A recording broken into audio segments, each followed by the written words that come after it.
ਦੂਸਰੇ ਪਾਤਸ਼ਾਹ ਧੰਨ ਧੰਨ ਗੁਰੂ ਅੰਗਦ ਸਾਹਿਬ ਮਹਾਰਾਜ ਸਤਿਗੁਰਾਂ ਦਾ ਜੋਤੀ ਜੋਤ ਸਮਾਉਣ ਦਾ ਦਿਹਾੜਾ ਹੈ। ਹਜ਼ੂਰ ਸੱਚੇ ਪਾਤਸ਼ਾਹ ਜੀ ਦੇ ਮਹਾਨ ਜੀਵਨ ਵਿੱਚੋਂ, ਸਤਿਗੁਰਾਂ ਦੀ ਬਾਣੀ ਦੇ ਵਿੱਚੋਂ ਮਹਾਰਾਜ ਦੇ ਕੁਝ ਬਚਨਾਂ ਦੀ ਸਾਂਝ ਆਪ ਜੀ ਨਾਲ ਕਰਾਂਗੇ। ਆਓ ਵਿਚਾਰਾਂ ਆਰੰਭ ਕਰਨ ਤੋਂ ਪਹਿਲਾਂ ਸਾਰੇ ਹੀ ਰਸਨਾ ਪਵਿੱਤਰ ਕਰਦਿਆਂ ਜਪੋ ਜੀ ਸਤਨਾਮ ਸ੍ਰੀ ਵਾਹਿਗੁਰੂ। ਸਤਨਾਮ ਸ੍ਰੀ ਵਾਹਿਗੁਰੂ।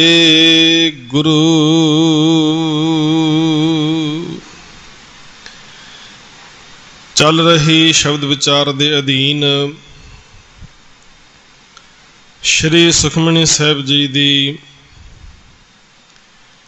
ਤੀਸਰੀ ਅਸ਼ਟਪਦੀ, ਜਿਸ ਦਾ ਅੱਜ 5 ਨੰਬਰ ਪਦਾ, ਜਿਸ ਦੀ ਵਿਚਾਰ ਅੱਜ ਆਪਾਂ ਸਾਂਝੀ ਕਰਨੀ ਹੈ। ਇਸ ਪਵਿੱਤਰ ਬਾਣੀ ਦੇ ਅੰਦਰ ਹਜ਼ੂਰ ਜੀ ਨੇ ਬੰਦਗੀ ਦੇ ਪ੍ਰਤਾਪ ਦੀ ਗੱਲ ਕੀਤੀ ਹੈ ਤੇ ਨਾਲ ਇਹ ਵੀ ਰਹਿਮਤ ਕੀਤੀ ਕਿ ਜੋ ਬੰਦਗੀ ਕਰਨ ਵਾਲੇ ਹਨ ਉਹਨਾਂ ਦੀ ਸ਼ਰਨ ਵਿੱਚ ਜਾਇਆਂ ਵੀ ਵਾਹਿਗੁਰੂ ਦੀ ਪ੍ਰਸੰਨਤਾ ਮਿਲਦੀ ਹੈ। ਬੰਦਗੀ ਕਰਨ ਵਾਲਿਆਂ ਦੀ ਸ਼ਰਨ ਵਿੱਚ ਬੈਠਿਆਂ ਵੀ ਜੀਵਨ ਜਿਹੜਾ ਹੈ ਸ਼ੁਭ ਗੁਣਾਂ ਨਾਲ ਭਰਪੂਰ ਹੁੰਦਾ। ਜਿੱਥੇ ਬੰਦਗੀ ਦਾ ਪ੍ਰਤਾਪ ਹੈ ਉੱਥੇ ਬੰਦਗੀ ਕਰਨ ਵਾਲੇ, ਸਤ ਸੰਗਤ ਕਰਨ ਵਾਲੇ, ਉਹਨਾਂ ਦੀ ਸੰਗਤ ਕਰਨ ਦੇ ਨਾਲ ਵੀ ਜ਼ਿੰਦਗੀ ਦੇ ਅੰਦਰ ਕਿਸੇ ਚੀਜ਼ ਦੀ ਕਮੀ ਨਹੀਂ ਰਹਿੰਦੀ। ਤੋ ਅੱਜ ਦੇ ਇਸ 5 ਨੰਬਰ ਪਦੇ ਦੇ ਅੰਦਰ ਗੱਲ ਕੀਤੀ ਹੈ ਉਹਨਾਂ ਮਨੁੱਖਾਂ ਦੀ ਜਿਹੜੇ ਪ੍ਰਭੂ ਦੀ ਬੰਦਗੀ ਦੇ ਵਿੱਚ ਜੁੜੇ ਹੋਏ ਨੇ। ਤੇ ਸਾਹਿਬ ਨੇ ਰਹਿਮਤ ਕੀਤੀ, ਕਹਿੰਦੇ ਹੈ ਭਾਈ,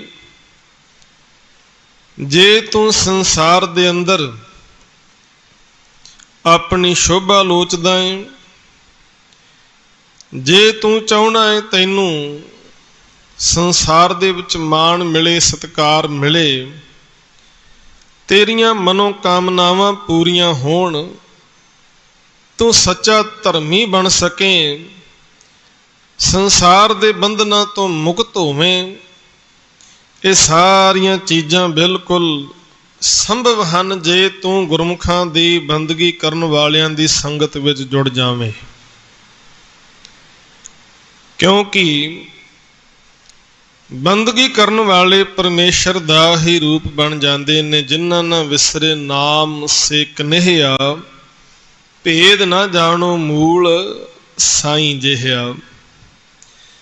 ਤੇ ਜਦੋਂ ਤੂੰ ਉਹਨਾਂ ਦੀ ਸੰਗਤ ਵਿੱਚ ਜੁੜੇਗਾ ਤੇ ਤੇਰੀ ਜ਼ਿੰਦਗੀ ਦੇ ਵਿੱਚ ਇੱਕ ਬਦਲਾਵ ਆ ਜਾਏਗਾ, ਤੇਰੀ ਜ਼ਿੰਦਗੀ ਦੇ ਵਿੱਚ ਕ੍ਰਾਂਤੀ ਆਏਗੀ। ਤੇ ਅੱਜ ਆਪਾਂ ਗੁਰੂ ਅੰਗਦ ਸਾਹਿਬ ਜੀ ਦਾ ਜੋਤੀ ਜੋਤ ਸਮਾਉਣ ਦਾ ਦਿਹਾੜਾ ਵੀ ਮਨਾ ਰਹੇ ਹਾਂ। ਗੁਰੂ ਅੰਗਦ ਸਾਹਿਬ ਮਹਾਰਾਜ ਗੁਰੂ ਬਣਨ ਤੋਂ ਪਹਿਲਾਂ ਜਦੋਂ ਭਾਈ ਲਹਿਣੇ ਦੇ ਨਾਮ ਦੇ ਨਾਲ ਜਾਣੇ ਜਾਂਦੇ ਸਨ ਤੇ ਗੁਰੂ ਦੀ ਸ਼ਰਨ ਵਿੱਚ ਕਿਵੇਂ ਪਹੁੰਚਦੇ ਨੇ, ਇਹ ਸਾਰਿਆਂ ਨੇ ਇਤਿਹਾਸ ਬਹੁਤ ਵਾਰੀ ਸਰਵਨ ਕੀਤਾ ਹੋਵੇਗਾ। ਭਾਈ ਜੋਧ ਜੀ ਜੋ ਗੁਰੂ ਨਾਨਕ ਸਾਹਿਬ ਜੀ ਦੇ ਸਿੱਖ ਸਨ ਤੇ ਗੁਰੂ ਨਾਨਕ ਸਾਹਿਬ ਜੀ ਦੀ ਪਾਵਨ ਬਾਣੀ ਆਸਾ ਦੀ ਵਾਰ ਨੂੰ ਅੰਮ੍ਰਿਤ ਵੇਲੇ ਉਹ ਪੜ੍ਹ ਰਹੇ ਨੇ ਤੇ ਉਹਨਾਂ ਦੇ ਕੋਲੋਂ ਇਹ ਪਾਵਨ ਬਚਨ ਜਦੋਂ ਸੁਣੇ, ਇਹ ਪਾਵਨ ਬਚਨ ਸੁਣ ਕੇ ਮਨ ਨੂੰ ਬੜਾ ਸਕੂਨ ਮਿਲਿਆ, ਸੁੱਖ ਮਿਲਿਆ ਤੇ ਰਹਿ ਨਾ ਸਕੇ, ਜਾ ਕੇ ਪੁੱਛ ਹੀ ਲਿਆ ਵੀ ਭਾਈ ਜਿਹੜੇ ਤੁਸੀਂ ਇਹ ਬਚਨ ਗਾ ਰਹੇ ਹੋ, ਜੋ ਸ਼ਬਦ ਉਚਾਰਨ ਕਰ ਰਹੇ ਹੋ, ਇਹ ਪਾਵਨ ਬਚਨ ਕਿਸ ਦੇ ਉਚਾਰਨ ਕੀਤੇ ਹੋਏ ਨੇ? ਤੇ ਭਾਈ ਜੋਧ ਜੀ ਦੀ ਸੰਗਤ ਪ੍ਰਾਪਤ ਹੋਣ ਕਰਕੇ ਬਾਬਾ ਲਹਿਣਾ ਗੁਰੂ ਨਾਨਕ ਸਾਹਿਬ ਜੀ ਦੀ ਸ਼ਰਨ ਵਿੱਚ ਪਹੁੰਚ ਜਾਂਦਾ ਹੈ। ਤੇ ਜਿਸ ਵੇਲੇ ਸ਼ਰਨ ਦੇ ਵਿੱਚ ਪਹੁੰਚੇ, ਘਟਨਾ ਬੜੀ ਕਮਾਲ ਦੀ ਹੈ। ਭਾਈ ਸਾਹਿਬ ਭਾਈ ਗੁਰਦਾਸ ਜੀ ਦੇ ਬਚਨ ਆਪਾਂ ਪੜ੍ਹਦੇ ਹਾਂ, ਚਰਨ ਸ਼ਰਨ ਗੁਰ ਏਕ ਪੈਂਡਾ ਜਾਏ ਚੱਲ, ਸਤਿਗੁਰ ਕੋਟ ਪੈਂਡਾ ਆਗੇ ਹੋਏ ਲੇਤ ਹੈ। ਕਹਿੰਦੇ ਗੁਰੂ ਅੱਗੋਂ ਲੈਣ ਵਾਸਤੇ ਆਉਂਦਾ ਹੈ। ਜਦੋਂ ਕੋਈ ਸਿੱਖ ਭਾਵਨਾ ਦੇ ਨਾਲ ਤੁਰ ਪੈਂਦਾ ਹੈ ਨਾ, ਫਿਰ ਗੁਰੂ ਅੱਗੋਂ ਲੈਣ ਵਾਸਤੇ ਆਉਂਦਾ ਹੈ। ਤੇ ਸੱਚਮੁੱਚ ਇਹ ਘਟਨਾ ਬਾਬਾ ਲਹਿਣਾ ਜੀ ਦੇ ਜੀਵਨ ਵਿੱਚ ਵਾਪਰੀ। ਜਦੋਂ ਭਾਈ ਜੋਧ ਜੀ ਦੇ ਕੋਲੋਂ ਬਾਣੀ ਸੁਣ ਕੇ ਗੁਰੂ ਨੂੰ ਮਿਲਣ ਦਾ ਚਾਅ ਪੈਦਾ ਹੋਇਆ, ਤੇ ਪਤਾ ਟਿਕਾਣਾ ਪੁੱਛ ਕੇ ਗੁਰੂ ਨਾਨਕ ਸਾਹਿਬ ਦੇ ਮਿਲਾਪ ਦੇ ਲਈ ਚੱਲ ਪੈਂਦੇ ਨੇ। ਤੇ ਗੁਰੂ ਨਾਨਕ ਸਾਹਿਬ ਆਪ ਅੱਗਿਓਂ ਲੈਣ ਵਾਸਤੇ ਆਉਂਦੇ ਨੇ। ਆਪ ਲੈਣ ਵਾਸਤੇ ਅੱਗੋਂ ਆਏ। ਇਹ ਕਿਰਪਾ ਗੁਰੂ ਨਾਨਕ ਸਾਹਿਬ ਨੇ ਆਪ ਕੀਤੀ। ਤੇ ਜਦੋਂ ਗੁਰੂ ਕੀ ਸ਼ਰਨ ਵਿੱਚ ਗਏ ਸਾਧ ਸੰਗਤ, ਤੇ ਵੇਖਿਆ ਕਿ ਜਿਸ ਸਤਿਗੁਰੂ ਨੂੰ ਮੈਂ ਮਿਲਣ ਵਾਸਤੇ ਆਇਆ, ਉਹ ਸਤਿਗੁਰੂ ਆਪ ਮੈਨੂੰ ਅੱਗੋਂ ਲੈ ਕੇ ਗਏ ਨੇ। ਮੇਰੀ ਘੋੜੀ ਦੀਆਂ ਲਗਾਮਾਂ ਫੜ ਕੇ ਲੈ ਕੇ ਚੱਲ ਕੇ ਗਏ ਨੇ। ਮੈਂ ਘੋੜੀ ਤੇ ਬੈਠਾ ਸੀ।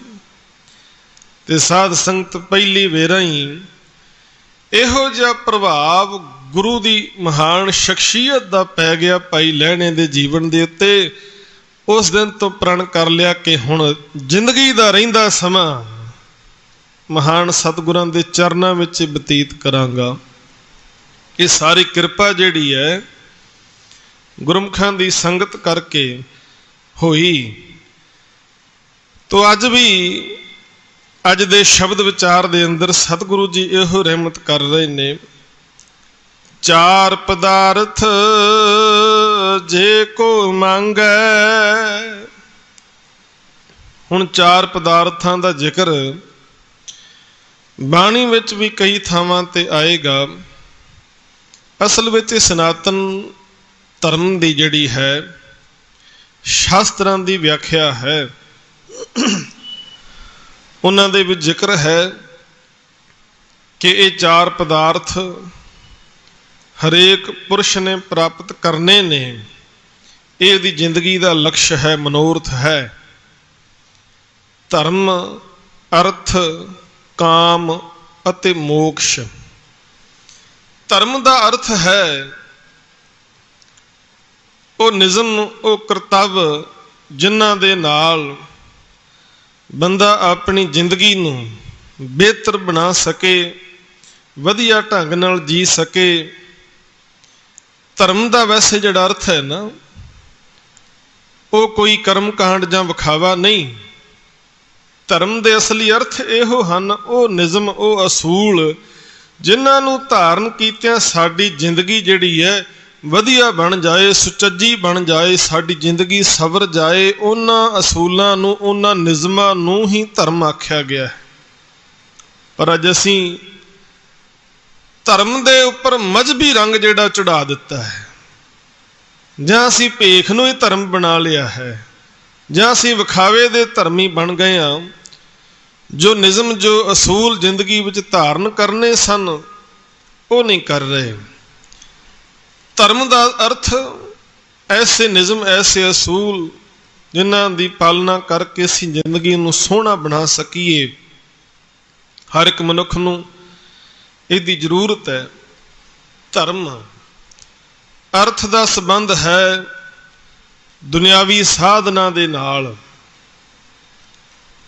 ਕਾਮ ਦਾ ਅਰਥ ਹੈ ਕਾਮਨਾਵਾਂ ਦੀ ਪੂਰਤੀ, ਤੇ ਮੋਕਸ਼ ਦਾ ਭਾਵ ਲਿਆ ਹੈ ਮੁਕਤੀ। ਇਹ ਚਾਰ ਚੀਜ਼ਾਂ ਦੀ ਗੱਲ ਜਿਹੜੀ ਹੈ, ਇਹ ਸਨਾਤਨ ਧਰਮ ਦੇ ਅੰਦਰ ਸ਼ਾਸਤਰਾਂ ਦੀ ਵਿਚਾਰ ਦੇ ਮੁਤਾਬਕ ਹੈ। ਪਰ ਗੁਰਬਾਣੀ ਨੇ ਇਹਨਾਂ ਚਾਰ ਚੀਜ਼ਾਂ ਨੂੰ ਕੋਈ ਬਹੁਤਾ ਮਹੱਤਵ ਨਹੀਂ ਦਿੱਤਾ। ਮਹਾਰਾਜ ਕਹਿੰਦੇ ਨੇ ਕਿ ਮੇਰੀ ਤੇ ਬਸ ਵਾਹਿਗੁਰੂ ਦੇ ਚਰਨਾਂ ਨਾਲ ਪ੍ਰੀਤ ਬਣੀ ਰਹੇ, ਇਹ ਸਭ ਤੋਂ ਵੱਡੀ ਦਾਤ ਹੈ ਮੇਰੇ ਵਾਸਤੇ। राज ना चाहूं मुक्त ना चाहूं, मन प्रीत चरण कमलारे। कहंदे मैनू राज भाग नहीं चाहिए, ना ही मैनू मुक्ति।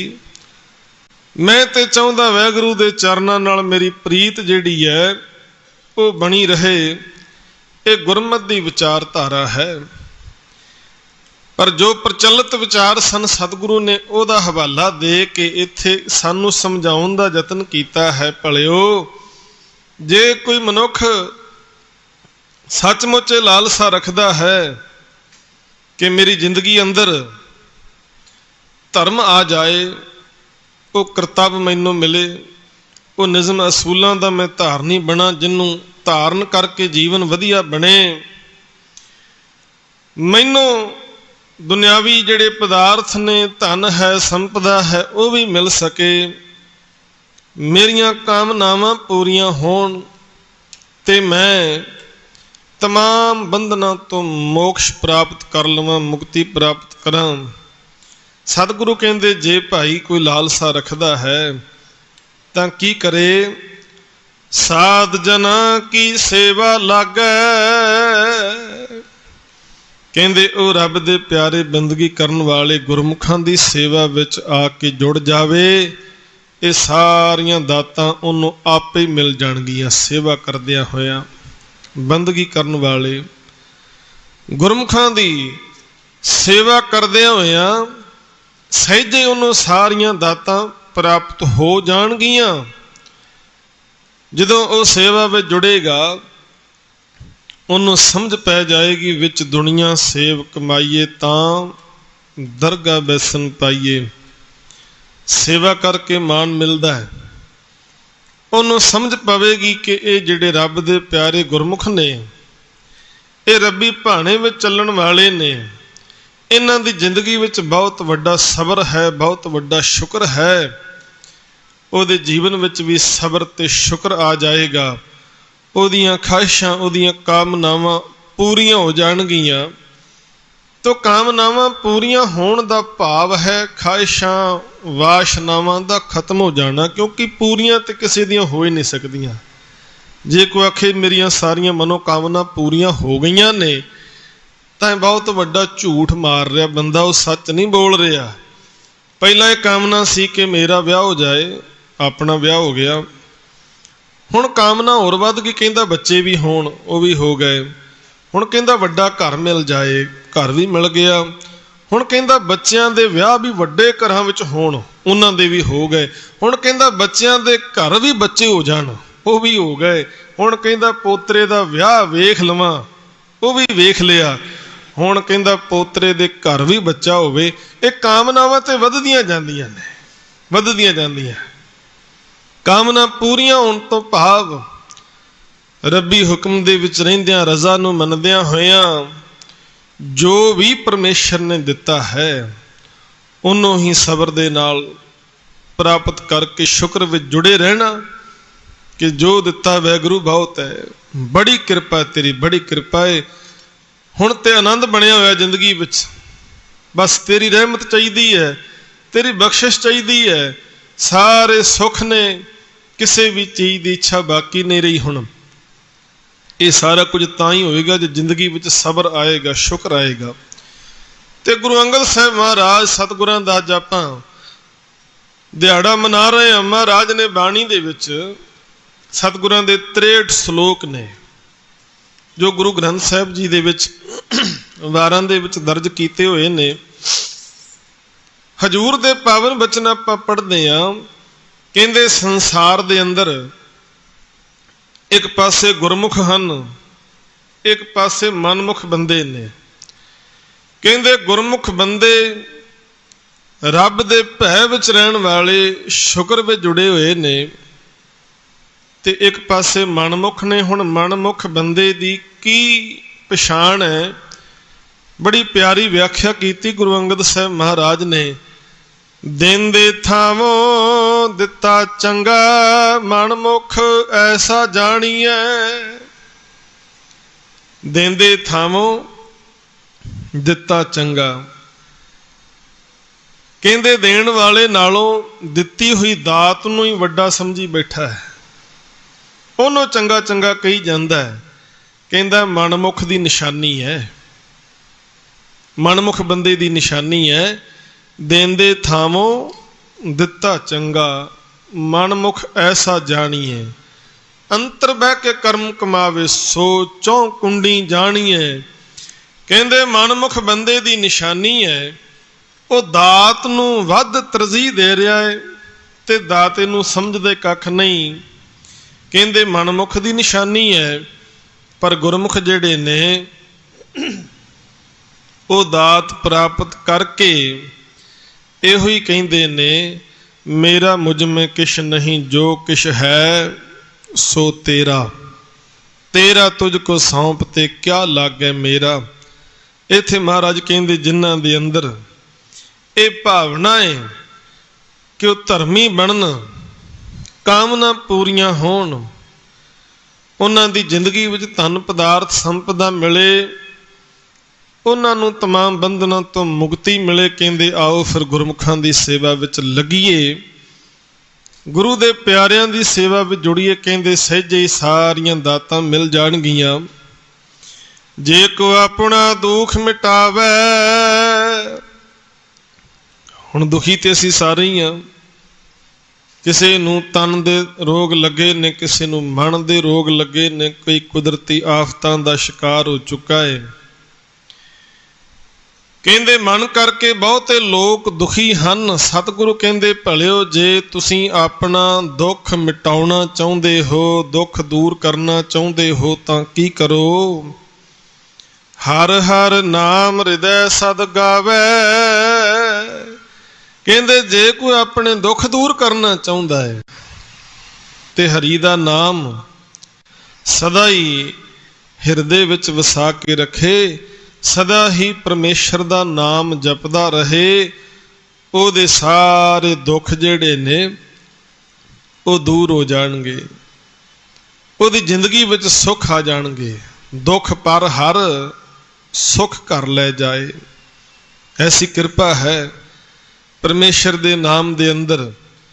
ਜ਼ਿੰਦਗੀ ਵਿੱਚ ਦੁੱਖ ਜਿਹੜੇ ਨੇ ਦੂਰ ਹੋ ਜਾਂਦੇ ਨੇ, ਸੁੱਖ ਜਿਹੜੇ ਜੀਵਨ ਵਿੱਚ ਵਸ ਜਾਂਦੇ ਨੇ। ਜੇ ਕੋ ਆਪਣੀ ਸ਼ੋਭਾ ਲੋਰੈ,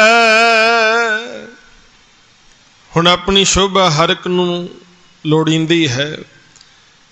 ਹਰ ਇੱਕ ਬੰਦਾ ਇਸ ਗੱਲ ਦੇ ਲਈ ਯਤਨਸ਼ੀਲ ਹੈ ਕਿ ਸੰਸਾਰ ਵਿੱਚ ਮੇਰੀ ਸ਼ੋਭਾ ਹੋਣੀ ਚਾਹੀਦੀ ਹੈ, ਲੋਕ ਮੈਨੂੰ ਚੰਗਾ ਚੰਗਾ ਕਹਿਣ। ਤੇ ਆਪਾਂ ਆਸਾ ਦੀ ਵਾਰ ਦੇ ਵਿੱਚ ਬਚਨ ਪੜ੍ਹਦੇ ਹਾਂ, ਸਤੀਆਂ ਮਨ ਸੰਤੋਖ ਉਪਜੈ ਦੇਣੇ ਕੈ ਵਿਚਾਰ, ਦੇ ਦੇ ਮੰਗੈ ਸਹਿਸਾ ਗੂਣਾ, ਸ਼ੋਭ ਕਰੈ ਸੰਸਾਰ। ਬੰਦਾ ਬਹੁਤੇ ਕੰਮ ਜਿਹੜੇ ਨੇ ਉਹ ਆਪਣੀ ਸ਼ੋਭਾ ਲਈ ਕਰਦਾ ਹੈ, ਬਹੁਤੇ ਕੰਮ। ਕਹਿੰਦਾ ਸ਼ੋਭਾ ਹੋਵੇ ਮੇਰੀ ਸੰਸਾਰ ਦੇ ਵਿੱਚ। ਕੱਪੜਾ ਜਿਹੜਾ ਏ ਉਹ ਲੋਕ ਤਨ ਨੂੰ ਢੱਕਣ ਵਾਸਤੇ ਨਹੀਂ ਪਾਉਂਦੇ, ਕੱਪੜਾ ਤਾਂ ਪਾਉਂਦੇ ਲੋਕ ਕਹਿਣ ਵਾਹ ਜੀ ਵਾਹ, ਬੱਲੇ ਬੱਲੇ, ਬੜਾ ਮਹਿੰਗਾ ਸੂਟ ਇਹਨੇ ਪਾਇਆ ਹੋਇਆ। ਉਹ ਭਾਵੇਂ ਤਨ ਨੂੰ ਚੰਗੀ ਤਰ੍ਹਾਂ ਨਾ ਹੀ ਢੱਕੇ, ਅੱਧਾ ਤਨ ਭਾਵੇਂ ਨੰਗਾ ਹੁੰਦਾ ਫਿਰੇ, ਲੋਕਾਂ ਦੀ ਵਾਹ ਵਾਹ ਦੀ ਖਾਤਰ ਬੰਦਾ ਉਹ ਅਡੰਬਰ ਕਰਦਾ ਹੈ। ਖਾਣ ਵਾਸਤੇ ਭਾਵੇਂ ਕਿਸੇ ਚੀਜ਼ ਨੂੰ ਖਾਣ ਦਾ ਜੀ ਨਾ ਕਰੇ, ਪਰ ਲੋਕ ਵਿਖਾਵਾ ਕਰਨ ਵਾਸਤੇ ਉਹ ਚੀਜ਼ਾਂ ਵੀ ਖਾਈ ਜਾਏਗਾ, ਵੀ ਲੋਕ ਕਹਿਣਗੇ ਵੀ ਬਹੁਤ ਬੰਦਾ ਅਗਾਂਹ ਵਧੂ, ਬੜਾ ਅਮੀਰ ਹੈ, ਬੜੇ ਤਕੜੇ ਤਕੜੇ ਰੈਸਟੋਰੈਂਟਾਂ ਵਿੱਚ ਜਾ ਕੇ ਖਾਣਾ ਖਾ ਰਿਹਾ, ਬੜੇ ਮਹਿੰਗੇ ਕੱਪੜੇ ਪਾ ਰਿਹਾ, ਇਹਦੇ ਬੂਟ ਬੜੇ ਮਹਿੰਗੇ, ਇਹਦਾ ਮੋਬਾਈਲ ਬੜਾ ਮਹਿੰਗਾ। ਬਹੁਤੀਆਂ ਚੀਜ਼ਾਂ ਤੇ ਖਰਚਾ ਬੰਦਾ ਲੋਕਾਂ ਦੀ ਵਾਹ ਵਾਹ ਵਾਸਤੇ ਕਰੀ ਜਾਂਦਾ ਹੈ। ਤੇ ਸਤਿਗੁਰੂ ਕਹਿੰਦੇ ਤੈਨੂੰ ਇਹੋ ਜਿਹੇ ਅਡੰਬਰ ਕਰਨ ਦੀ ਲੋੜ ਨਹੀਂ। ਭਲਿਆ ਜੇ ਤੂੰ ਚਾਹੁੰਦਾ ਸੰਸਾਰ ਹੋਵੇ ਤੇ ਸੰਸਾਰ ਦੇ ਵਿੱਚ ਹੀ ਨਹੀਂ, ਨਿਰੰਕਾਰ ਦੇ ਘਰ ਵੀ ਤੈਨੂੰ ਮਾਣ ਮਿਲੇਗਾ, ਵਡਿਆਈ ਮਿਲੇਗੀ। ਪਰ ਕਰਨਾ ਕੀ ਹੈ? ਮਹਾਰਾਜ ਕਹਿੰਦੇ ਨੇ, ਆ ਸਾਧ ਸੰਗ ਇਹ ਹਉਮੈ ਸ਼ੋਰੈ। ਸਾਧ ਸੰਗਤ ਦੇ ਵਿੱਚ ਆ ਤੇ ਆਪਣੀ ਹਉਮੈ ਨੂੰ ਛੱਡ ਦੇ। ਹੁਣ ਸੰਗਤ ਵਿੱਚ ਆ ਕੇ ਜਦੋਂ ਮਨੁੱਖ ਸੇਵਾ ਕਰਦਾ ਹੈ, ਜੀਵਨ ਵਿੱਚ ਨਿਮਰਤਾ ਆ ਜਾਂਦੀ ਹੈ, ਹਉਮੈ ਜਿਹੜੀ ਹੈ ਦੂਰ ਹੋ ਜਾਂਦੀ ਹੈ ਤੇ ਸੇਵਾ ਕਰਨ ਵਾਲਿਆਂ ਨੂੰ ਸੰਸਾਰ ਦੇ ਵਿੱਚ ਬਹੁਤ ਵੱਡਾ ਮਾਣ ਮਿਲਿਆ। ਭਾਈ ਕਨ੍ਹਈਏ ਦੇ ਕੋਈ ਬਹੁਤ ਵੱਡੇ ਕਾਰੋਬਾਰ ਨਹੀਂ ਸਨ, ਆਮ ਸਧਾਰਨ ਸਿੱਖ ਸੀ, ਪਰ ਸੇਵਾ ਕਰਦਾ ਸੀ। ਅੱਜ ਸੰਸਾਰ ਵਿੱਚ ਉਹਨਾਂ ਦਾ ਨਾਮ ਹੈ। ਗੁਰੂ ਅੰਗਦ ਸਾਹਿਬ ਮਹਾਰਾਜ ਗੁਰੂ ਬਣਨ ਤੋਂ ਪਹਿਲਾਂ ਬਾਬੇ ਲਹਿਣੇ ਦੇ ਰੂਪ ਵਿੱਚ ਉਹਨਾਂ ਦੀ ਕੋਈ ਬਹੁਤੀ ਪਛਾਣ ਨਹੀਂ ਸੀ, ਕਿਉਂਕਿ ਉਹਨਾਂ ਦਾ ਪੁਰਾਣਾ ਪਿੰਡ ਜਿਹੜਾ ਏ ਉਹ ਨਾਂਗੇ ਦੀ ਸਰਾਂ ਸੀ, ਜਿਹੜਾ ਸ਼੍ਰੀ ਮੁਕਤਸਰ ਸਾਹਿਬ ਦੇ ਬਹੁਤ ਨੇੜੇ ਹੈ। ਤੇ ਜਦੋਂ ਬਾਬਰ ਦੇ ਹਮਲੇ ਦੇ ਨਾਲ ਵਾਰ-ਵਾਰ ਹਮਲੇ ਹੁੰਦੇ ਰਹੇ, ਉਹ ਪਿੰਡ ਜਿਹੜਾ ਸੀ ਉੱਜੜ ਗਿਆ। ਹੁਣ ਇੱਕ ਪਿੰਡ ਤੋਂ ਉੱਜੜ ਕੇ ਦੂਸਰੇ ਪਿੰਡ ਆਏ, ਉਹ ਨਗਰ ਹੈ ਖਡੂਰ, ਤੇ ਖਡੂਰ ਸਾਹਿਬ ਹੀ ਬਾਬਾ ਲਹਿਣਾ ਜੀ ਦੀ ਭੂਆ ਜਿਹੜੀ ਹੈ ਉਹਦਾ ਨਗਰ ਸੀ। ਹੁਣ ਖਡੂਰ ਦੀ ਧਰਤੀ ਤੇ ਆਏ ਨੇ, ਤੇ ਬੰਦਾ ਉੱਜੜ ਕੇ ਆਇਆ ਹੋਵੇ ਤੇ ਦੁਬਾਰਾ ਨਵੇਂ ਥਾਂ ਤੇ ਆ ਕੇ ਕਾਰੋਬਾਰ ਸੈੱਟ ਕਰਨਾ ਪਵੇ ਤੇ ਬੜਾ ਔਖਾ ਹੋ ਜਾਂਦਾ। ਕੋਈ ਜਾਣ ਪਛਾਣ ਵੀ ਨਹੀਂ ਹੁੰਦੀ ਬਹੁਤੀ। ਕਹਿੰਦੇ ਬਹੁਤੀ ਪਛਾਣ ਨਹੀਂ ਸੀ, ਕਹਿੰਦੇ ਚਲੋ ਕੋਈ ਨਾ ਕੋਈ ਕਾਰੋਬਾਰ ਸ਼ੁਰੂ ਕਰ ਲਈਏ। ਕਹਿੰਦੇ ਕਰਿਆਨੇ ਦੀ ਦੁਕਾਨ ਜਿਹੜੀ ਇਹਨਾਂ ਨੇ ਸ਼ੁਰੂ ਕਰ ਲਈ ਖਡੂਰ ਸਾਹਿਬ ਦੀ ਧਰਤੀ ਤੇ। ਕੁਝ ਸਮੇਂ ਬਾਅਦ ਪਿਤਾ ਬਾਬਾ ਫੇਰੂ ਮਲ ਜੀ ਚਲਾਣਾ ਕਰ ਜਾਂਦੇ ਨੇ, ਤੇ ਘਰ ਦੀਆਂ ਜ਼ਿੰਮੇਵਾਰੀਆਂ ਵੀ ਭਾਈ ਲਹਿਣੇ ਦੇ ਸਿਰ ਤੇ ਆ ਪੈਂਦੀਆਂ ਨੇ। ਤੇ ਪਿਤਾ ਜੀ ਹਰ ਸਾਲ ਵੈਸ਼ਨੋ ਦੇਵੀ ਯਾਤਰਾ ਕਰਨ ਵਾਸਤੇ ਜਥਾ ਲੈ ਕੇ ਜਾਇਆ ਕਰਦੇ ਸਨ। ਪਿਤਾ ਜੀ ਦੇ ਚਲਾਣੇ ਤੋਂ ਬਾਅਦ ਜ਼ਿੰਮੇਵਾਰੀਆਂ ਵੀ ਬਾਬਾ ਲਹਿਣਾ ਜੀ ਦੇ ਉੱਪਰ ਆ ਕੇ ਪੈ ਗਈਆਂ। ਬਾਬਾ ਲਹਿਣਾ ਜੀ ਵੀ ਉਸੇ ਤਰ੍ਹਾਂ ਹਰ ਸਾਲ ਯਾਤਰਾ ਕਰਨ ਵਾਸਤੇ ਜਾਂਦੇ ਨੇ, ਤੇ ਯਾਤਰਾ ਕਰਦੇ ਨੇ। ਪਰ ਅੰਦਰ ਜਿਹੜੀ ਇੱਕ ਇੱਛਾ ਸੀ ਕੁਝ ਜਾਣਨ ਦੀ, ਕੁਝ ਪ੍ਰਾਪਤੀ ਦੀ, ਅਜੇ ਤੱਕ ਉਹ ਇੱਛਾ ਪੂਰੀ ਨਹੀਂ ਹੋਈ। ਇਸ ਕਰਕੇ ਉਹਨਾਂ ਬਾਣੀ ਦੇ ਵਿੱਚ ਇਹ ਦਰਜ ਕਰ ਦਿੱਤਾ, ਜੇ 100 ਚੰਦਾ ਉਗਵੈ ਸੂਰਜ ਚੜੇ 1000, ਏਤੇ ਚਾਨਣ ਹੁੰਦਿਆਂ ਗੁਰ ਬਿਨ ਘੋਰ ਅੰਧਾਰ। ਭਾਈ ਗੁਰੂ ਤੋਂ ਬਿਨਾ ਜੀਵਨ ਦੇ ਵਿੱਚੋਂ ਅਗਿਆਨਤਾ ਦਾ ਹਨੇਰਾ ਨਹੀਂ ਮਿਟ ਸਕਦਾ। ਤੇ ਜਦੋਂ ਗੁਰੂ ਦੀ ਸ਼ਰਨ ਵਿੱਚ ਆਏ ਤੇ ਸ਼ਰਨ ਦੇ ਵਿੱਚ ਆ ਕੇ ਗੁਰੂ ਕੀ ਸੇਵਾ ਦੇ ਵਿੱਚ ਲੱਗ ਗਏ, ਤੇ ਸੇਵਾ ਵੀ ਸਾਧ ਸੰਗਤ ਬਹੁਤ ਲੰਬਾ ਸਮਾਂ, ਕੋਈ 1 ਸਾਲ ਨਹੀਂ, 2 ਸਾਲ ਨਹੀਂ, 5 ਸਾਲ ਨਹੀਂ, ਲਗਭਗ 7 ਸਾਲ ਦੇ ਕਰੀਬ ਗੁਰੂ ਕੀ ਹਜ਼ੂਰੀ ਵਿੱਚ ਰਹਿ ਕੇ ਸੇਵਾ ਕੀਤੀ। ਗੁਰੂ ਦਾ ਹਰ ਇੱਕ ਹੁਕਮ ਸੱਤ ਕਰਕੇ ਮੰਨਿਆ। ਬੜੀਆਂ ਪਿਆਰੀਆਂ ਸਾਖੀਆਂ ਮਿਲਦੀਆਂ ਨੇ ਗੁਰੂ ਅੰਗਦ ਸਾਹਿਬ ਜੀ ਦੇ ਜੀਵਨ ਦੀਆਂ, ਕਿ ਜੋ ਵੀ ਹੁਕਮ ਕੀਤਾ ਗੁਰੂ ਨਾਨਕ ਸਾਹਿਬ ਜੀ ਨੇ ਉਹਨੂੰ ਸੱਤ ਕਰਕੇ ਮੰਨਿਆ। ਤੇ ਇਸੇ ਹੁਕਮ ਮੰਨਣ ਦੇ ਬਦੌਲਤ ਹੀ ਬਾਣੀ ਦਾ ਫੈਸਲਾ ਹੈ, ਹੁਕਮ ਮੰਨਿਆ ਹੋਵੇ ਪ੍ਰਵਾਨ ਤਾਂ ਖਸਮੇ ਕਾ ਮਹਿਲ ਪਾਏ ਸੀ। ਤੇ ਗੁਰੂ ਨਾਨਕ ਸਾਹਿਬ ਜੀ ਨੇ ਵੀ ਵਾਰ-ਵਾਰ ਪਰਖ ਕੀਤੀ, ਵਾਰ-ਵਾਰ ਪਰਚੇ ਪਾਏ, ਸਿੱਖਾਂ ਪੁੱਤਰਾਂ ਕੋਖ ਕੈ। ਸੱਤਾ ਬਲਵੰਡ ਜੀ ਲਿਖਦੇ ਨੇ, ਚੰਗੀ ਤਰ੍ਹਾਂ ਪੜਤਾਲ ਕਰਕੇ, ਸਾਰੀ ਗੱਲ ਬਾਤ ਪਰਖ ਕੇ, ਜਾਂ ਸਦੋਸ ਤਾਂ ਲਹਿਣਾ ਟਿੱਕੇ ਆਉਣ। ਜਦੋਂ ਵੇਖਿਆ ਕਿ ਭਾਈ ਲਹਿਣਾ ਜੀ ਪਰਖ ਦੀ ਕਸਵੱਟੀ ਤੇ ਪੂਰੇ ਉਤਰੇ ਨੇ, ਤਾਂ ਉਹਨਾਂ ਨੂੰ ਗੁਰਿਆਈ ਦਾ ਤਿਲਕ ਬਖਸ਼ਿਸ਼ ਕੀਤਾ। ਸ਼ਹਿ ਟਿੱਕਾ ਦਿਤੋਸ ਜੀਵਦਾ ਹੈ। ਕਹਿੰਦੇ ਗੁਰਿਆਈ ਦਾ ਤਿਲਕ ਜਦੋਂ ਬਖਸ਼ਿਆ ਤੇ ਲਹਿਣੇ ਨੂੰ ਆਪਣਾ ਅੰਗ ਬਣਾ ਲਿਆ, ਲਹਿਣੇ ਤੋਂ ਅੰਗਦ ਬਣਾ ਦਿੱਤਾ, ਤੇ ਆਖਿਆ ਤੁਸੀਂ ਜਾਓ ਹੁਣ ਖਡੂਰ ਸਾਹਿਬ ਨਗਰ ਵਿੱਚ ਜਾ ਕੇ ਸਿੱਖੀ ਦੇ ਪ੍ਰਚਾਰ ਦਾ ਕੇਂਦਰ ਸਥਾਪਿਤ ਕਰੋ। ਜਿਸ ਵੇਲੇ ਗੁਰੂ ਅੰਗਦ ਸਾਹਿਬ ਮਹਾਰਾਜ ਖਡੂਰ ਸਾਹਿਬ ਦੀ ਧਰਤੀ ਤੇ ਆਉਂਦੇ ਨੇ, ਉਸ ਵੇਲੇ ਜਾਤ ਦਾ ਜਿਹੜਾ ਵਰਨ ਵੰਡ ਦਾ ਜਿਹੜਾ ਜ਼ੋਰ ਹੈ ਬਹੁਤ ਜ਼ਿਆਦਾ ਹੈ। ਤੇ ਨਵੇਂ ਥਾਂ ਤੇ ਆ ਕੇ ਗੁਰ ਮਰਿਆਦਾ ਨੂੰ ਕਾਇਮ ਕਰਨਾ ਬੜਾ ਔਖਾ ਕੰਮ ਸੀ। ਸਤਿਗੁਰੂ ਪਾਤਸ਼ਾਹ ਜੀ ਨੇ ਉਸ ਵੇਲੇ ਸਭ ਤੋਂ ਪਹਿਲਾਂ ਲੰਗਰ ਦੀ ਜਿਹੜੀ ਪ੍ਰਥਾ ਹੈ ਉਹਨੂੰ ਆਰੰਭ ਕੀਤਾ। ਤੇ ਲੰਗਰ ਦੀ ਜਦੋਂ ਪ੍ਰਥਾ ਆਰੰਭ ਹੋਈ, ਉਸ ਵੇਲੇ ਕਈ ਜਾਤ ਦੇ ਅਭਿਮਾਨੀਆਂ ਨੇ ਗੁਰੂ ਦੀ ਨਿੰਦਿਆ ਕਰਨੀ ਸ਼ੁਰੂ ਕਰ ਦਿੱਤੀ ਕਿ ਸਤਿਗੁਰੂ ਨੇ ਵੇਖੋ ਕੀ ਕੀਤਾ, ਉੱਚੀਆਂ ਨੀਵੀਆਂ ਜਾਤੀਆਂ ਦੇ ਸਾਰੇ ਲੋਕਾਂ ਨੂੰ ਇਕੱਠੇ ਬਿਠਾ ਕੇ ਇੱਕੇ ਥਾਈਂ ਲੰਗਰ ਛਕਾਈ ਜਾਂਦਾ। ਤੇ ਹਜ਼ੂਰ ਨੇ ਵੇਖਿਆ ਕੁਝ ਲੋਕ ਨਿੰਦਿਆ ਕਰਨ ਵਾਲੇ ਨੇ, ਪਰ ਸਤਿਗੁਰੂ ਨੇ ਉਹਨਾਂ ਨਿੰਦਕਾਂ ਦੀ ਪਰਵਾਹ ਨਹੀਂ ਕੀਤੀ, ਸੰਗਤ ਅਤੇ ਪੰਗਤ ਨੂੰ ਕਾਇਮ ਕੀਤਾ। ਤੇ ਉਸ ਵੇਲੇ ਇੱਕ ਹੋਰ ਵੱਡਾ ਕਾਰਜ ਕੀਤਾ। ਆਪਣੇ ਮਹਿਲ ਮਾਤਾ ਖੀਵੀ ਜੀ, ਉਹਨਾਂ ਦੀ ਡਿਊਟੀ ਲਾਈ ਕਿ ਲੰਗਰ ਦਾ ਸਾਰਾ ਪ੍ਰਬੰਧ ਤੁਸੀਂ ਆਪ ਵੇਖਣਾ ਹੈ। ਬਹੁਤ ਵੱਡੀ ਜ਼ਿੰਮੇਵਾਰੀ ਮਾਤਾ ਖੀਵੀ ਜੀ ਦੀ। ਤੇ ਇਸੇ ਕਰਕੇ ਉਹਨਾਂ ਦਾ ਨਾਮ ਵਿਸ਼ੇਸ਼ ਤੌਰ ਤੇ ਸੱਤਾ ਬਲਵੰਡ ਜੀ ਨੇ ਬਾਣੀ ਵਿੱਚ ਦਰਜ ਕੀਤਾ। ਤੋ ਮਾਤਾ ਖੀਵੀ ਜੀ ਹੁਣ ਲੰਗਰ ਦੀ ਸੇਵਾ ਕਰਦੇ ਨੇ। ਤੋ ਜਦੋਂ ਸੇਵਾ ਕਰਦੇ ਇੰਨੇ ਪਿਆਰ ਦੇ ਨਾਲ, ਸੱਤਾ ਬਲਵੰਡ ਜੀ ਆਪਣੀ ਵਾਰ ਦੇ ਵਿੱਚ ਲਿਖਦੇ ਨੇ, ਲੰਗਰ ਦੌਲਤ ਵੰਡੀ ਐ ਰਸ ਅੰਮ੍ਰਿਤ ਖੀਰ ਘਿਆਲੀ। ਕਹਿੰਦੇ ਲੰਗਰ ਦੇ ਅੰਦਰ ਕੀ ਹੈ? ਕਹਿੰਦੇ ਰਸ ਵਾਲੀ ਖੀਰ ਮਿਲਦੀ ਹੈ, ਉਹਦੇ ਵਿੱਚ ਘਿਓ ਪਾ ਕੇ ਵਰਤਾਇਆ ਜਾਂਦਾ ਹੈ। ਤੇ ਨਾਲ ਜਿਹੜਾ ਕੋਈ ਲੋੜਵੰਦ ਆਵੇ ਉਹਨੂੰ ਮਾਇਆ ਵੀ ਦੇ ਦਿੰਦੇ ਸਨ ਮਾਤਾ ਖੀਵੀ ਜੀ। ਪ੍ਰਸ਼ਾਦਾ ਵਰਤਾਉਂਦਿਆਂ, ਲੰਗਰ ਵਰਤਾਉਂਦਿਆਂ ਵੇਖਣਾ, ਜੇ ਕਿਸੇ ਦੇ ਕੱਪੜੇ ਪਾਟੇ ਨੇ, ਕੁਝ ਮਾਇਆ ਜੇਬ ਦੇ ਵਿੱਚ ਪਾ ਕੇ ਸਿਰ ਤੇ ਹੱਥ ਰੱਖ ਦੇਣਾ, ਪੁੱਤਰ ਬਸਤਰ ਲੈ ਲਵੀਂ। ਕਿਸੇ ਨੂੰ ਹੋਰ ਕਿਸੇ ਤੌਰ ਦੀ ਜ਼ਰੂਰਤ ਹੈ, ਸਭ ਦੀਆਂ ਜ਼ਰੂਰਤਾਂ ਪੂਰੀਆਂ ਹੁੰਦੀਆਂ ਸਨ। ਤੋ ਉਸ ਵੇਲੇ ਇਹੋ ਜਿਹਾ ਸੁਚੱਜਾ ਪ੍ਰਬੰਧ ਉਹਨਾਂ ਨੇ ਕੀਤਾ। ਲੰਗਰ ਦੌਲਤ ਵੰਡੀ ਰਸ ਅੰਮ੍ਰਿਤ ਖੀਰ ਘਿਆਲੀ, ਗੁਰਮੁਖਾਂ ਕੇ ਮੁਖ ਉਜਲੇ ਮਨ ਮੁਖ ਥੀਏ ਪਰਾਲੀ।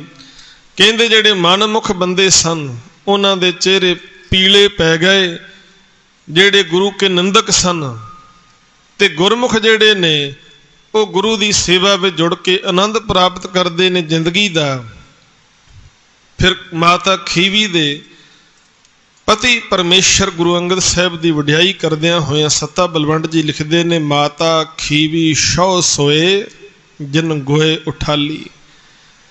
ਕਹਿੰਦੇ ਮਾਤਾ ਖੀਵੀ ਜੀ ਦੇ ਪਤੀ ਪਰਮੇਸ਼ਰ ਗੁਰੂ ਅੰਗਦ ਸਾਹਿਬ, ਜਿਨ੍ਹਾਂ ਨੇ ਇਸ ਸ੍ਰਿਸ਼ਟੀ ਨੂੰ ਸਹਾਰਾ ਦਿੱਤਾ ਹੋਇਆ, ਸਾਰੀ ਧਰਤੀ ਦੇ ਮਾਲਕ ਨੇ, ਉਹ ਏਡੀ ਵਡਿਆਈ ਕੀਤੀ। ਫੇਰ ਵਸਾਇਆ ਫੇਰ ਵਾਣ ਸਤਿਗੁਰ ਖਡੂਰ। ਕਹਿੰਦੇ ਅੱਜ ਫਿਰ ਖਡੂਰ ਨਗਰ ਨੂੰ ਆਬਾਦ ਕੀਤਾ, ਭਾਗ ਲਾਏ ਨੇ ਫੇਰੂ ਮਲ ਜੀ ਦੇ ਪੁੱਤਰ ਗੁਰੂ ਅੰਗਦ ਸਾਹਿਬ ਮਹਾਰਾਜ ਨੇ। ਮੱਲ ਅਖਾੜੇ ਕਾਇਮ ਕੀਤੇ, ਬੱਚਿਆਂ ਦੀਆਂ ਕਲਾਸਾਂ ਲਾ ਕੇ ਉਹਨਾਂ ਨੂੰ ਗੁਰਮੁਖੀ ਪੜ੍ਹਾਈ। ਬਹੁਤ ਵੱਡਾ ਯੋਗਦਾਨ ਜਿਹੜਾ ਹੈ ਗੁਰੂ ਅੰਗਦ ਸਾਹਿਬ ਜੀ ਨੇ ਇਸ ਕਾਰਜ ਦੇ ਵਿੱਚ ਪਾਇਆ। ਗੁਰਬਾਣੀ ਦੇ ਗੁਟਕੇ ਤੇ ਪੋਥੀਆਂ ਤਿਆਰ ਕੀਤੀਆਂ ਤਾਂ ਕਿ ਸੰਗਤ ਨੂੰ, ਹਰ ਇੱਕ ਮਨੁੱਖ ਤੱਕ ਗੁਰਬਾਣੀ ਜਿਹੜੀ ਹੈ ਉਹਦੀਆਂ ਪੋਥੀਆਂ ਗੁਟਕੇ ਪਹੁੰਚ ਸਕਣ, ਹਰ ਇੱਕ ਬਾਣੀ ਨਾਲ ਜੁੜ ਸਕੇ। ਇੱਥੇ ਹੀ ਬਾਬਰ ਦਾ ਪੁੱਤਰ ਹਮਾਯੂ ਸ਼ੇਰ ਸ਼ਾਹ ਸੂਰੀ ਦੇ ਕੋਲੋਂ ਹਾਰ ਕੇ ਖਡੂਰ ਸਾਹਿਬ ਆਉਂਦਾ ਹੈ। ਕਹਿੰਦਾ ਹਾਰ ਗਿਆ, ਹਾਰ ਦਾ ਮੂੰਹ ਵੇਖਣਾ ਪਿਆ, ਚਲੋ ਗੁਰੂ ਦੇ ਕੋਲ ਜਾਂਦੇ ਆ, ਸ਼ਾਇਦ ਗੁਰੂ ਤਰੁੱਠ ਕੇ ਕੋਈ ਅਸੀਸ ਦੇਵੇ, ਆਸ਼ੀਰਵਾਦ ਦੇਵੇ, ਕਾਮਯਾਬੀ ਮਿਲੇ। ਪਰ ਅੰਦਰ ਹਉਮੈ ਵੀ ਹੈ ਕਿ ਮੈਂ ਬਹੁਤ ਵੱਡਾ ਰਾਜਾ, ਮੇਰਾ ਬੜਾ ਮਾਣ ਸਤਿਕਾਰ ਗੁਰੂ ਘਰ ਵਿੱਚ ਜਾ ਕੇ ਹੋਏਗਾ। ਕਹਿੰਦੇ ਮਹਾਰਾਜ ਬੱਚਿਆਂ ਦੀ ਕਲਾਸ ਲਾ ਰਹੇ ਸਨ, ਗੁਰਮੁਖੀ ਪੜ੍ਹਾ ਰਹੇ ਸਨ, ਤੇ ਹਮਾਯੂ ਜਿਹੜਾ ਹੈ ਉਹ ਖੜਾ ਰਿਹਾ। ਸਤਿਗੁਰਾਂ ਨੇ ਬਹੁਤਾ ਧਿਆਨ ਨਾ ਦਿੱਤਾ। ਕਹਿੰਦੇ ਗੁੱਸਾ ਚੜ ਗਿਆ ਕਿ ਇਹ ਆਮ ਫਕੀਰ ਹੈ ਤੇ ਮੈਂ ਬਹੁਤ ਵੱਡਾ ਬਾਦਸ਼ਾਹ, ਮੇਰੇ ਆਉਣ ਤੇ ਕੋਈ ਖਾਸ ਸਵਾਗਤ ਨਹੀਂ ਕੀਤਾ ਗਿਆ। ਕਹਿੰਦੇ ਹੱਥ ਤਲਵਾਰ ਦੀ ਮੁੱਠ ਤੇ ਗਿਆ, ਤਲਵਾਰ ਬਾਹਰ ਕੱਢਣ ਲੱਗੇ। ਮਹਾਰਾਜ ਕਹਿੰਦੇ ਅੰਦਰੇ ਰੱਖ, ਤਲਵਾਰ ਕੱਢਣ ਦੀ ਲੋੜ ਨਹੀਂ ਤੈਨੂੰ। ਕਹਿੰਦੇ ਤੇਰੀ ਤਲਵਾਰ ਉਦੋਂ ਕਿੱਥੇ ਸੀ ਜਦੋਂ ਤੂੰ ਸ਼ੇਰ ਸ਼ਾਹ ਸੂਰੀ ਦੇ ਕੋਲੋਂ मैदान दे विच हार खा के पिठ विखा के भज्जिया है, उदों तेरी तलवार खुंडी हो गई सी, हुण तू फकीरां ते आके तलवारां कढ रहा है। कहंदे सतगुरां दा ये शब्द बोल ऐसा तीर वांग वज्जा, झुक गया चरना ते कहंदा जी मेरे कोलों बहुत वड्डी गुस्ताखी हो गई है, भुल हो गई मेरे कोलों, आप सचमुच महान हो। तो इस प्रकार वड्डे वड्डे जिहड़े आकी सन उन्हां दे भी हंकार टुट गए। सतगुरु दे दर ते आके हजूर सच्चे पातशाह जी अज दे दिहाड़े सन 1552 दे अंदर गुरता गद्दी दी बख्शिश गुरु अमरदास पातशाह जी नूं करके ते आप सतगुरु पातशाह जी सचखंड प्याना करते ने। सतगुरां दा आपां अज ज्योति जोत समाउण दा दिवस मना रहे हैं। गुरु साहब कृपा करे जो बख्शिशां जो रहमतां गुरु अंगद साहब ने कीतियां, जिवें हुक्म मन के गुरु दा माण उन्होंने प्राप्त किया, साहब रहमत करन साडी जिंदगी दे अंदर भी गुरु दे हुक्म नूं मनण वाली वो भावना, सेवा वाली भावना आ सके, समर्पित भावना आ सके, सलाम जवाब दोवें करे, मुंडों कुत्था जाए। असीं की करदे हां, झुकदे भी हाँ गुरु दे अगे ते हुक्म मनण तो इनकारी भी हुन्ने आ। इस करके साडा झुकिया भी प्रवान नहीं है, सलाम भी प्रवान नहीं है। गुरु साहब कृपा करना, असीं जदों गुरु अगे आके झुकदे हाँ ते गुरु दा हुक्म भी मन्नीए, साडा झुकना भी तां कबूल होएगा। हजूर सच्चे पातशाह जी बख्शिश करते ने, कहते जे कोई मनुख अपनी शोभा चाहुंदा है ते संगत विच आवे, सेवा विच जुड़े हौमे छड्ड दे। जदों इस तरह निमाणा होकर सेवा करेगा ते फिर गुरु निमाणिया नूं मान दिंदा है। बाबे लहणे दे रूप दे विच गुरु अंगद साहब नीवें होकर सेवा करते ने ते इस करके गुरु नानक साहब जी ने उन्हां नूं आसमान जिन्नी बुलंदी ते पहुंचाया। आसमान कियाड़ा शिक्योण, जिवें किसी छोटे बच्चे नूं असीं मोढियां तो फड़ के उपर उछाल देने आ, वो बहुत उच्चा हो जाता है। इस तरह सत्ता बलवंड जी लिखते ने, गुरु नानक साहब जी ने गुरु अंगद साहब जी नूं भाव बाबा लहणा जी नूं इन्नी बुलंदियां ते पहुंचा दिता, उन्हां नूं आकाश जिन्नी बुलंदी बख्शिश की सेवा दे करके। कहंदे सेवा करके शोभा प्राप्त कर सकता है। जे को जन्म मरण ते डरै, जिहदे अंदर तौखला है, डर बनिया होया मौत दा, कहंदे आओ भाई साध जना की शरणी परे, गुरमुखां दी संगत विच आ। जन्म मरण दा डर जेड़ा भै जेड़ा है वो मुक ही जाएगा, तेनू समझ पै जाएगी। मरण लखाए मंडल में आए, मौत अटल है, एक न एक दिन आ ही जानी है। इस करके गुरमुख रब्बी भै विच रहिंदे ने, उन्हां नूं समझ लग जाती है कि जन्म अते मौत ये परमेश्वर दे हुक्म दे विच है, इहदे विच साडा कोई दखल नहीं है। इस करके चिंता करन दी लोड़ नहीं। जिदन मालक दा हुक्म आया संसार नूं छड्ड के जाना पैना। जिन्नी मर्जी चिंता करी जाइए, जो मर्जी करिए, कोई फायदा होने वाला नहीं। इस करके घर घर एहो पहुँचा सदड़े नित पवन, सदन हारा सिमरिए नानक से दे अवन। कहंदे आओ भाई गुरमुखां दी संगत विच मौत दे रहस नूं समझिए, जिंदगी नूं किवें सवारना ये समझिए। ये नहीं है कि जिंदगी बहुत ही लम्मी होवे, जिंदगी भावें चंद दिनां दी होवे, पर तेरे कर्म इहो जिहे होण लोग तैनूं याद करन, चेते करन। जे कोई बंदा मंदे कर्मां विच लग के भावें 100 साल जिंदगी जी जाए, किसे काम नहीं है। पर जिस किसे ने गुरु दे हुक्म नूं मनदियां होइयां भावें चंद दिनां दी जिंदगी बतीत कीती है, ओदा संसार ते आया सफल है। अगे महाराज कृपा करते ने, जिस जन को प्रभ दर्श प्यासा, नानक ताकै बल बल जासा। हे भाई, जिस जीव नूं प्रभु दे दर्शनां दी प्यास तांग लगी हुई है, कहंदे मैं गुरु नानक साहब कहंदे उन्हां तो बलिहारे जांदा हाँ। ਜਿਨ੍ਹਾਂ ਨੂੰ ਦਰਸ਼ਨਾਂ ਦੀ ਪਿਆਸ ਲੱਗੀ ਹੋਈ ਹੈ, ਤਾਂਘ ਲੱਗੀ, ਦਰਸ਼ਨ ਪਿਆਸੀ ਦਿਨਸ ਰਾਤ, ਚਿਤਵੋਂ ਅਨ ਦਿਨ ਨੀਤ, ਖੋਲ ਕਪਟ ਗੁਰ ਮੇਲੀਆ, ਨਾਨਕ ਹਰ ਸੰਗ ਮੀਤ। ਜਿਨ੍ਹਾਂ ਨੂੰ ਦਰਸ਼ਨਾਂ ਦੀ ਪਿਆਸ ਲੱਗੀ ਹੈ, ਦਾਸ ਨਾਨਕ ਉਹਨਾਂ ਤੋਂ ਬਲਿਹਾਰੇ ਜਾਂਦਾ ਹੈ। ਸਤਿਗੁਰੂ ਰਹਿਮਤ ਕਰਨ, ਗੁਰੂ ਕੇ ਦਰਸ਼ਨਾਂ ਦੀ ਪਿਆਸ ਸਾਡੇ ਅੰਦਰ ਵੀ ਪੈਦਾ ਹੋਵੇ, ਕਿਉਂਕਿ ਜਿੰਨੀ ਦੇਰ ਪਿਆਸ ਨਹੀਂ ਪੈਦਾ ਹੁੰਦੀ ਉਨੀ ਦੇਰ ਬੰਦਾ ਪਾਣੀ ਦੀ ਤਲਾਸ਼ ਨਹੀਂ ਕਰਦਾ। ਇਸੇ ਤਰ੍ਹਾਂ ਜਿੰਨੀ ਦੇਰ ਭੁੱਖ ਨਾ ਲੱਗੇ ਰੋਟੀ ਦੀ ਖੋਜ ਨਹੀਂ ਕਰਦਾ। ਤੇ ਮਹਾਰਾਜ ਕਹਿੰਦੇ ਇਸੇ ਤਰ੍ਹਾਂ ਨਾਮ ਦੀ ਭੁੱਖ ਜਿੰਨੀ ਦੇਰ ਨਹੀਂ ਲੱਗੀ ਉਨੀ ਦੇਰ ਬੰਦਾ ਨਾਮ ਜਪਣ ਵਾਲੇ ਪਾਸੇ ਵੀ ਨਹੀਂ ਤੁਰਦਾ। ਸਾਚੇ ਨਾਮ ਕੀ ਲਾਗੈ ਭੂਖ, ਉਤ ਭੂਖੈ ਖਾਏ ਚਲੀਏ ਦੁਖ। ਜਿਨ ਕੋ ਲਗੀ ਪਿਆਸ ਅੰਮ੍ਰਿਤ ਸਹੀ ਖਾਹੇ। ਉਹ ਹੀ ਅੰਮ੍ਰਿਤ ਪ੍ਰਾਪਤ ਕਰਦੇ ਜਿਨ੍ਹਾਂ ਅੰਦਰ ਪਿਆਸ ਪੈਦਾ ਹੋ ਜਾਂਦੀ ਹੈ। ਸਤਿਗੁਰੂ ਜੀ ਰਹਿਮਤ ਕਰਨ ਪਿਆਸ, ਸੱਚੇ ਨਾਮ ਦੀ ਭੁੱਖ ਸਾਡੇ ਅੰਦਰ ਵੀ ਪੈਦਾ ਹੋਵੇ। ਆਓ ਗੁਰੂ